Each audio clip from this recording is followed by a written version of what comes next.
Punjab national bank के द्वारा यहाँ पर एक नोटिस चिपकाया गया है और इधर देख लीजिए कि यही घर है। इस घर में सील कर दिया गया और यहाँ पर ताला मार दिया गया और सील भी किया गया है। पूरा मामला क्या है, यहाँ के लोगों से बातचीत करेंगे। और अच्छा, ये बताइए कि क्या मामला हुआ है कि आपका सारा सामान बाहर निकाल दिया गया है? एक 2017 में मैंने हम एक लोन लिए थे। 2017 में लोन लिए थे। कितना?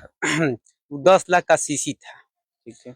वो बैंक प्रबंधक द्वारा बहुत घपला किया गया है। उसमें 36,000 का आपका स्टाम्प पेपर लिया गया।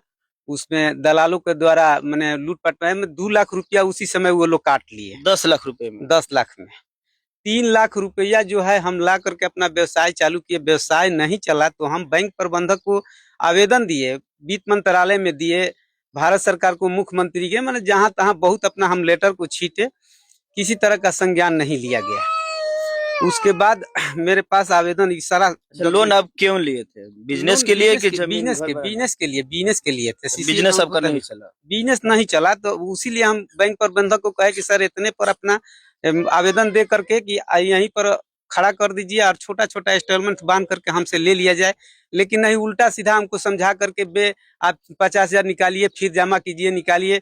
एक चेक पर दो को बिना अमाउंट का हमसे सिग्नेचर कराया गया और अपने अमाउंट भर करके वो मैनेजर लोग मैंने एथी किए थे। इसी में सारा हम डिटेल, हमारे मोबाइल था, एक मोबाइल में चोरी हो गया तो हम थाना पर सनहा दिए थे। तो मोबाइल में उस सारा सिस्टम से उन लोगों का हम रिकॉर्डिंग किए थे। वो लोग एक्सेप्ट भी किए थे कि हाँ आपके साथ है इस तरह का। कौन ब्रांच है? पंजाब नेशनल बैंक डुमराव की शाखा जी। अब बताइए, बहुत सारे यहाँ पर अब कागज लिए। तो ये अपर समहर्ता के न्यायालय में भी केस चल रहा था। आज का डेट है, आज मैं जाने वाला था वहाँ समझने के लिए कि मैंने क्या हो रहा है। हम बार बार अपना रिक्वेस्ट करते हैं कि हमारा बच्चा इतना पढ़ लिख करके शिक्षित एम्प्लॉयड कहीं हो जाएगा तो हम बैंक को कवर कर लेंगे, हमारा व्यवसाय भी आ जाएगा तो हम कवर कर लेंगे। लेकिन व्यवसाय भी अभी नहीं हो रहा था, इसलिए हम बार बार रिक्वेस्ट कर रहे थे वित्त मंत्रालय से लेकर के। और ये डीएम एडीएम साहब के सब जगह जाते थे, ये लेटर को अपना लिख कर एक भी डेट नहीं छोड़ते थे। तब पर भी इस तरह का मेरे साथ एक अनुसूचित जनजाति के नाते होते हुए मैं भूमिहीन गरीब व्यक्ति कैसे कैसे अपना एक कौड़ी फूटी कौड़ी से कमा करके ये लिया था और ये हमारे साथ इस तरह का न्याय हुआ है। तो ये घटना कब का है?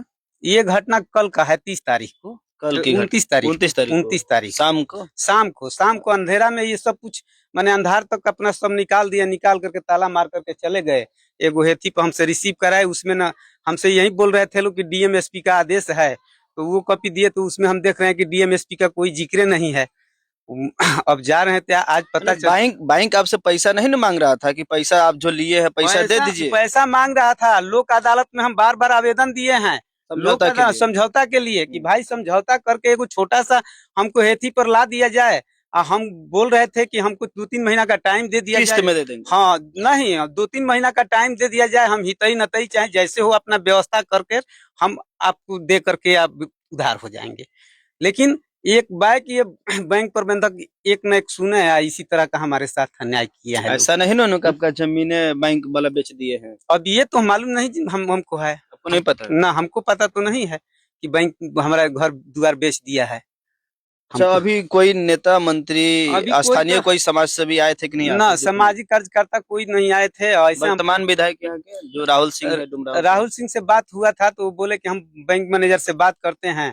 तो अब काज ने बात किया है कि नहीं, उसके बाद फोन किए तो वो भी नहीं रिसीव कर रहे हैं। सांसद महोदय से बात हुआ तो वो भी बोले कि हम ठीक है फोन करते हैं। कोई मैंने इस पर संज्ञान नहीं लिया। अच्छा, मांग क्या है आपकी? मांग बताइए। हमारी मांग है कि हमारे बच्चों को पढ़ने दिया जाए, भविष्य उज्जवल होगा। चाहे हम भाग नहीं भगेड़ू तो कोई क्रिमिनल तो है नहीं, हम व्यवसायिक मैन है, आज भी व्यवसाय किए हैं। हमारा व्यवसाय उस तरह का नहीं चल पा रहा है, नहीं तो हम कहाँ जाएंगे। हमारा एक एक बिंदु पर हम यही जिला पदाधिकारी से आग्रह करेंगे कि हमारा एक एक बिंदु पर जांच किया जाए कि आखिर उतना पैसा निकाले तो हमने किया क्या। हर तरह की तो सब सरकारी घर में सरकार की सिस्टम रहता है, पैसा जमा करेंगे तो सरकार के घर में करेंगे, घर में रखेंगे तो आकर के वो खोज ले। आखिर पैसा निकालेंगे, मैं एक गरीब भूमिहीन व्यक्ति हूँ, पैसा निकालेंगे तो ऐसा पैसा क्या करेंगे हम।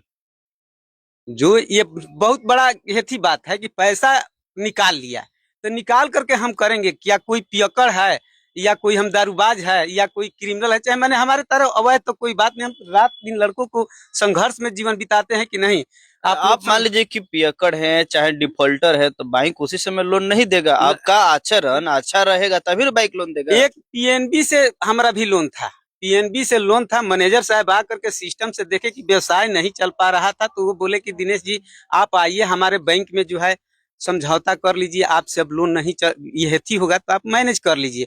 हम गए औरक ब्रांच में, अपना भेंट किए, हमारा 1,47,000 टोटल अमाउंट था। वो बेचारे फोन करके जोनल में अपना पता किए, वो बोले कि से फोन करे कि मैम ये मैक्सिमम कितना पूरे, तो 6,000 में। मैनेजर साहब अपना हेती होकर के हमारा स्थिति देख करके 1,000 रुपया आउट डाउन करके 5,000 पर सारा सिस्टम से काम उरिया लिए। लेकिन 1,37,000 1,47,000 हुआ था, वो 47,000 पेपर है मात्र 5,000 में पाँच, हाँ 5,000 में वो कंप्रोमाइज कर लिए। उसका एनओसी मिला। हाँ सब कुछ एनओसी लिए हैं हम। चलिए अभी आपका क्या स्थिति है, किस स्थिति में आप इस ठंड के मौसम में किस तरीके से आप ठंडा लोग में रह रहे हैं? ठंडा में बाल बच्चा लेकर के बुझा खाना रहा पीना है, कहाँ बन रहा है आप लोग? कहीं नहीं, हम लोग राते से उपासे है इसी तरह। ये बाल बच्चा हमारा पढ़ाई लिखाई जो लैपटॉप हुआ था सब सारा सिस्टम देख नहीं फेंक दिए हैं इसी तरह, मैंने निदर्ती के तरह, उसके पास इसको दर्द नहीं हुआ है। बहुत सारा बुक दिखाई दे रहा है कि आपके। देखिए क्या ये है हमारा पीएनबी का ये जो है जी ये चलिए चलिए ठीक है। तो देखिए कि इनका दर्द भरी कहानी हमने दिखाने का प्रयास की है, और जो मानवाधिकार है, मानवाधिकार के इनके ऊपर कार्रवाई होनी चाहिए कि जिस तरीके से ठंड के समय में इनका सामान और घर से बेदखल कर दिया गया है। मानवाधिकार कहता है कि आप कितने भी बड़ा डिफॉल्टर है, चाहे बड़ा कोई भी लोन लिए है, उनको घर से बाहर नहीं किया जाएगा। इनके ऊपर जांच होनी चाहिए और इनको न्याय मिलना चाहिए। आप लोग इस वीडियो को ज्यादा से ज्यादा शेयर करिए ताकि इनको न्याय मिल सके। मिलते हैं फिर अगले वीडियो में, धन्यवाद।